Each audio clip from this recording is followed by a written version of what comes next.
In a quiet neighborhood filled with well-kept lawns and cheerful flower beds, there lived a neighbor named Karen.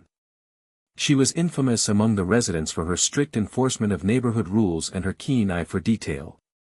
To her, appearance mattered more than anything else. A perfectly manicured lawn and tidy flower arrangements were not just preferences, but expectations.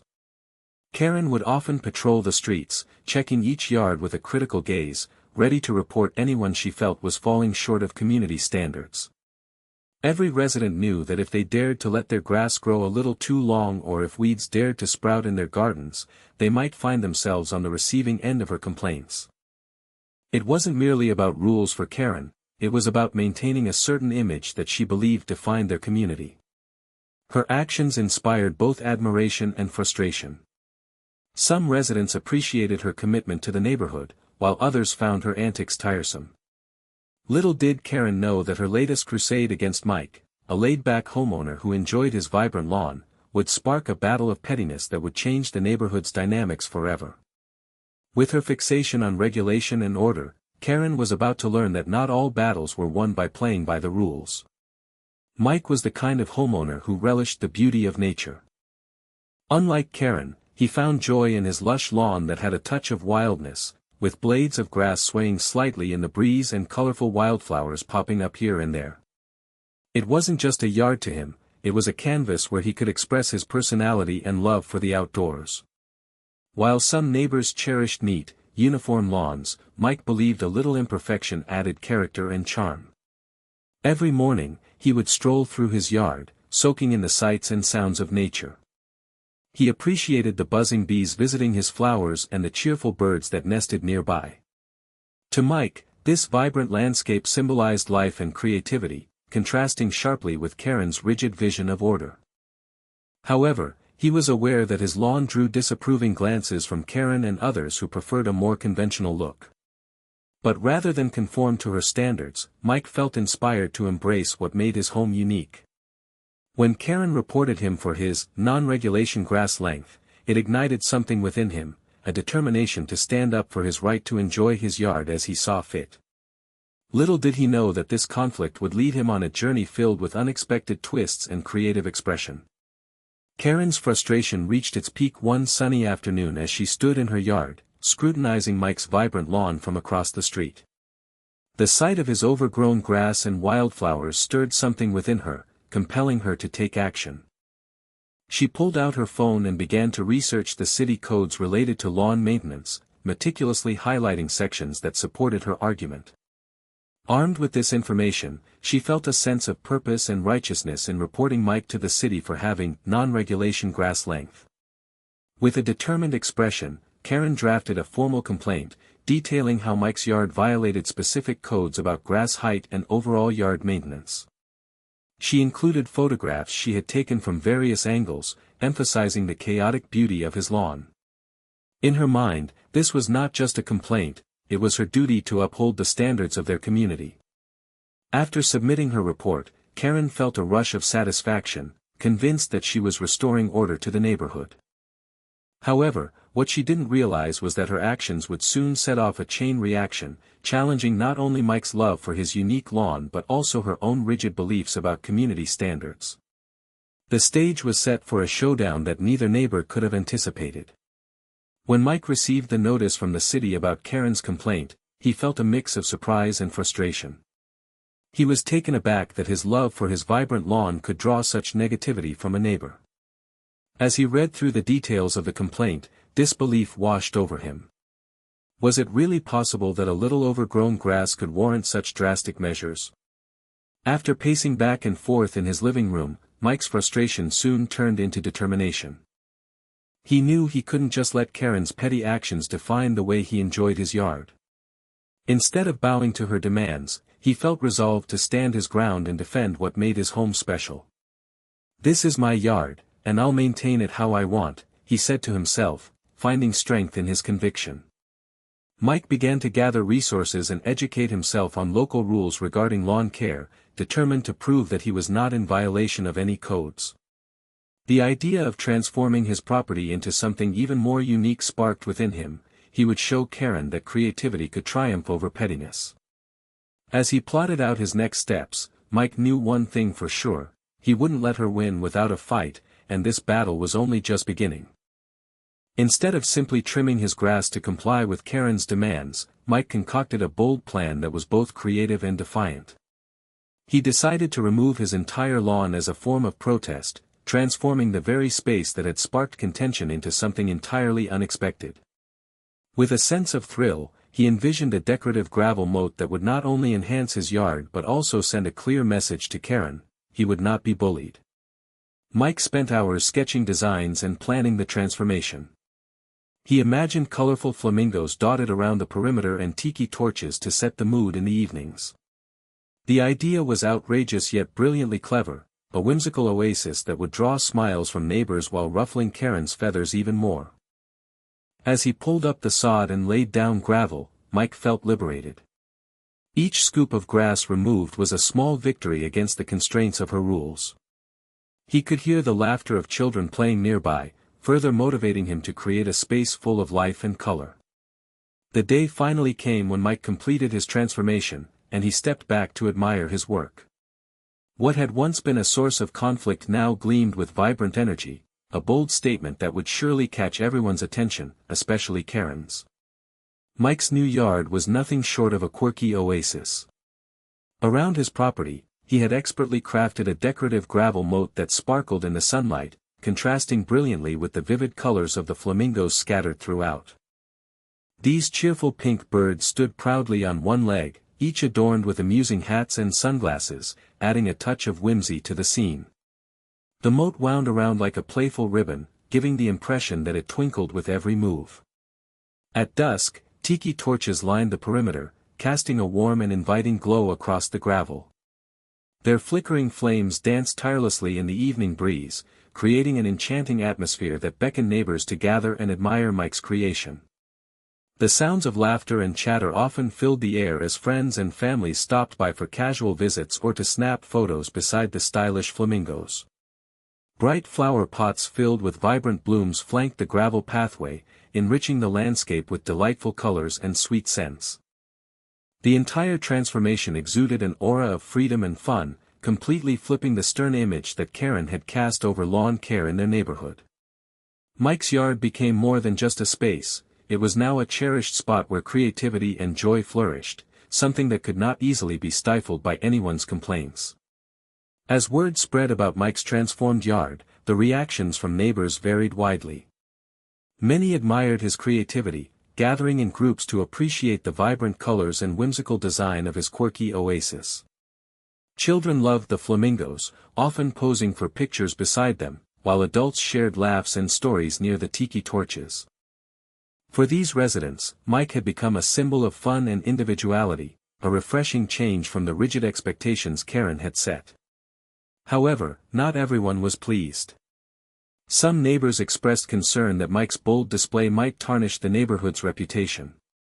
They worried about what potential homebuyers might think of the unusual decor and feared it could set a precedent for more wild lawns and eccentric yards. Whispers circulated about whether there would be repercussions from the homeowners association, with anxious residents debating whether Mike's yard would impact their property values. In community meetings, opinions clashed as supporters rallied behind Mike, celebrating his right to express himself, while critics urged a return to traditional standards.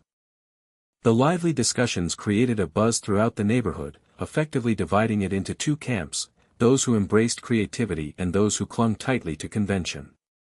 Amidst all this, Karen watched with frustration as her vision for order faced challenges from Mike's spirited rebellion against conformity. Karen's frustration boiled over as she watched the neighborhood embrace Mike's quirky new yard. She could hardly believe what had become of her once orderly community. Determined to restore her vision of conformity, Karen decided to take matters into her own hands once again. She felt it was her duty to involve the Homeowners Association, HOA, in enforcing compliance with neighborhood standards. With a steely resolve, Karen compiled a dossier of photographs and testimonials from neighbors who shared her concerns. She presented her case at the next HOA meeting, arguing passionately that Mike's yard not only violated aesthetic standards but also posed a risk to property values in their community. "If we allow this kind of chaos, what will happen next?" she insisted, her voice rising above the murmurs of the crowd. However, Karen faced stiff resistance from those who had come to appreciate Mike's creativity and individuality. Supporters rallied behind him, eager to defend his right to express himself in his own space. As the debate intensified, Karen remained steadfast in her belief that she was fighting for order, but each passing moment revealed just how isolated she had become in her quest for conformity. The tension reached a boiling point as the HOA president announced they would investigate the issue further before making any decisions, leaving Karen seething with frustration and determination to ensure Mike faced consequences for his rebellious lawn design. The tension between Mike and the Homeowners Association, HOA, reached a critical point when they officially decided to pursue a fine for his unique yard setup. During a heated meeting, Karen presented her case once more, asserting that Mike's gravel moat and colorful flamingos violated community guidelines. She argued passionately that his yard was an eyesore and posed a significant threat to the neighborhood's orderly appearance. The HOA, under pressure from both sides, agreed to issue a warning to Mike, demanding that he either alter his yard to comply with traditional standards or face a fine. However, Mike remained unfazed. With detailed notes on local codes and regulations in hand, he prepared for a confrontation. He was determined to defend his right to express himself through his property. When the HOA representatives visited Mike's home to assess the situation, they were met with the cheerful sight of his whimsical design. After reviewing the local codes, they found that his yard did not violate any existing regulations.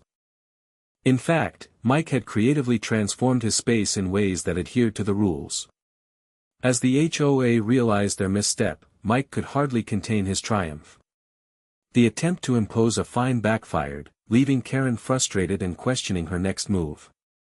Meanwhile, Mike's victory only solidified his resolve to stand firm in his creative expression against any further complaints.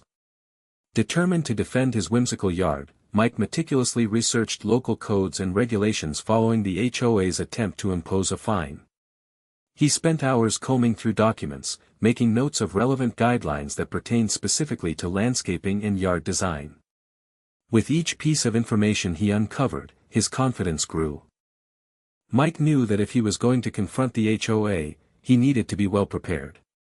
He discovered that the city had specific rules regarding decorative features in yards, and as long as they did not obstruct visibility or create hazards, homeowners had significant freedom in how they designed their outdoor spaces.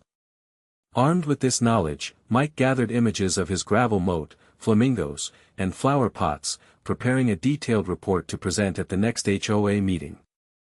When the day arrived, Mike stood before the HOA members, calmly laying out his findings. He pointed out the sections of the code that supported his case, confidence radiating from him as he made his arguments.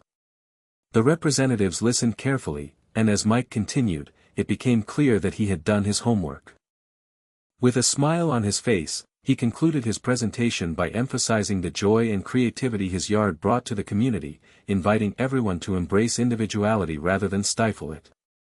The room grew silent as the members exchanged glances, realizing that Mike had effectively proven his case. His yard was not only compliant but a celebration of personal expression. As the dust settled from Mike's victory at the HOA meeting, things took a surprising turn for Karen.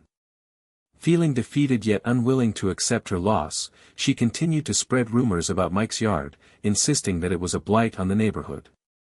However, her persistence caught the attention of local authorities, who decided to investigate her claims more closely. During the inquiry, officials uncovered troubling evidence regarding Karen's original complaint. It became apparent that she had exaggerated her allegations against Mike, fabricating details about violations that did not exist. Witnesses came forward to confirm that Karen had taken pictures of his yard at odd angles to make it seem worse than it truly was. This revelation painted a different picture of Karen's behavior, one of vindictiveness rather than genuine concern for community standards. Faced with mounting evidence against her, Karen found herself in serious trouble.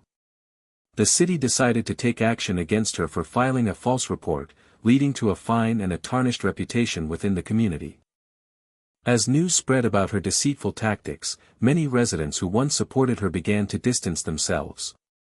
Meanwhile, Mike's triumph was celebrated not only as a personal victory but as a stand against petty behavior in their once peaceful neighborhood. The resolution of the conflict came swiftly after Karen faced the fallout from her false allegations. The Homeowners Association, HOA, officially dropped all charges against Mike, recognizing that his unique yard design adhered to local regulations and enriched the community. In a follow-up meeting, the HOA president shared the outcomes of the investigation into Karen's complaints, stating that they had found no merit in her claims. However, the atmosphere shifted when it was revealed that she had fabricated details to support her case against Mike, prompting the HOA to take action against her instead. Faced with overwhelming evidence and community backlash, Karen was fined for filing a false report, an action that shocked many who had previously stood by her side. As news of the fine spread throughout the neighborhood, opinions began to change. People who once supported Karen now questioned her motives and commitment to their community's values. In stark contrast, Mike received an outpouring of support from neighbors celebrating his creativity and resilience. He became a beacon of individuality, inspiring others to express themselves freely rather than conforming to rigid standards. With Karen's reputation in tatters and Mike's yard thriving as a neighborhood treasure, the community started to find a new balance, one that embraced diversity while fostering an environment where everyone felt free to showcase their true selves without fear of petty complaints. In the end, Mike's creative response to Karen's petty behavior not only showcased his individuality but also inspired a wave of change within the neighborhood. What began as a small personal conflict blossomed into a larger movement embracing self-expression and diverse designs in yard aesthetics. Mike's whimsical gravel moat complete with colorful flamingos became more than just a quirky addition, it symbolized freedom from conformity and the importance of celebrating one's unique perspective. As neighbors rallied around Mike, many found courage to express their own styles and preferences, whether that meant planting wildflower gardens or incorporating artistic decorations in their yards. The once strict attendance to uniformity gradually shifted toward a community rich with personality and creativity, where everyone could feel proud of their contributions. Karen's downfall served as a cautionary tale about the dangers of harboring petty grievances. Where she aimed to enforce rules with an iron fist, she instead created an inclusive environment where individuality thrived. Her experience sparked conversations about fairness and acceptance within the community, forcing residents to reconsider how they approached diversity and personal expression. With Mike leading the way, the neighborhood transformed into a vibrant tapestry of colors, shapes, and stories shared through each uniquely designed yard. It was a testament that standing up against pettiness can not only resolve conflicts but also promote harmony and joy among neighbors. In the aftermath of the conflict, it became clear that humor and creativity can often be the best responses to negativity. Mike's playful transformation of his yard into a whimsical oasis not only defied Karen's petty complaints but also brought joy and laughter to the neighborhood. His quirky design encouraged others to embrace their individuality, sparking a sense of camaraderie among residents who previously felt constrained by uniformity and strict rules. The neighborhood evolved as people began to decorate their yards with their unique flair, sharing ideas and celebrating personal expression. Rather than seeing differences as threats, community members found ways to appreciate each other's creativity, recognizing that diversity adds richness to their collective identity. This shift in perspective highlighted how humor and lightheartedness can diffuse tension, fostering an environment where positivity thrives. Karen's experience served as a lesson for the community about the pitfalls of pettiness and rigidity. As residents reflected on the events, they understood the importance of approaching conflicts with an open mind and a sense of humor. Ultimately, Mike's journey became a testament to the power of creativity and laughter in overcoming negativity, reminding everyone that sometimes, the best way to respond to adversity is not through confrontation but through joyful expression and community support.